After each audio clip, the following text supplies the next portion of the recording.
Les déserts sont les écoles de Dieu. Les déserts sont des écoles incontournables. Dieu ne va épargner aucun désert à aucun de ses enfants. Tous les enfants de Dieu passeront par le désert. Jésus a été conduit dans le désert. Paul a été conduit dans le désert. Israël, à la sortie d'Égypte, a été conduit dans le désert. Ce n'est pas toi qui vas échapper au désert. Dis Amen.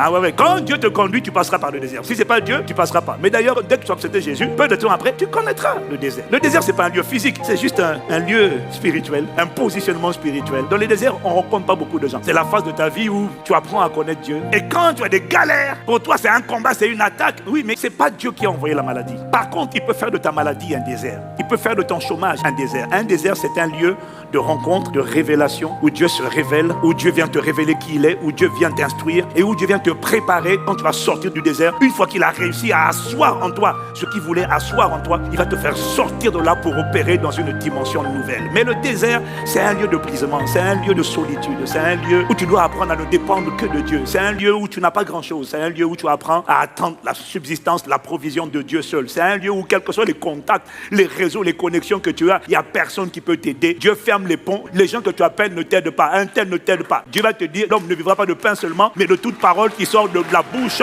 de Dieu. Ce n'est pas pour toujours. Dieu ne conduit pas dans le désert pour te tuer. Dieu te conduit dans le désert pour se révéler à toi, pour briser ta confiance en l'homme, pour briser ta confiance en toi. Parce qu'à chaque fois tu dis, je connais un tel, je connais un tel. Dieu va te montrer que le connaître un tel là ne peut pas t'aider. Tu connais un tel, mais c'est lui qui incline le cœur de un tel en ta faveur quand ça lui convient. Et tu dois apprendre à ne dépendre que de lui seul. Il t'apprend ça dans les déserts. Il peut te servir de ton chômage, de ton licenciement. Ton licenciement peut être une attaque, mais ton licenciement peut être aussi un désert. Où tu es trop imbu de toi-même. Dieu dit, viens un peu par là, viens à l'écart. Je vais t'apprendre beaucoup de choses. Je vais t'apprendre l'humilité. Je vais t'apprendre à me dépendre de moi. Le désert est désagréable, tu vois. Désert désagréable, mais il est utile. Parce que le désert te rend humble. Quand tu sors du désert, maintenant tu dis, j'avais entendu parler de lui, je l'ai rencontré. Ce qui caractérise les gens qui sortent du désert, c'est la dépendance au Saint-Esprit. La dépendance à Dieu. L'attachement à Dieu. La délivrance du moi. Il ne s'appuie plus sur les hommes. Maudit soit l'homme qui se confie en l'homme. Tu ne peux plus te confier en l'homme. Dieu va briser tout ça et Dieu va te rendre dépendant uniquement de lui. Il y a des déserts, tu dis que c'est une adversité, c'est Satan qui combat. Mais il y a des déserts, c'est pas Satan. C'est Dieu qui est en train de te travailler, de se révéler, de te façonner, de te briser un peu et de te préparer. Parce que des gens qui ne passent pas par le désert sont des gens, s'ils avancent, Satan va les bouffer. Avec l'orgueil, avec la suffisance. Mais les déserts de Dieu ne tuent jamais les gens.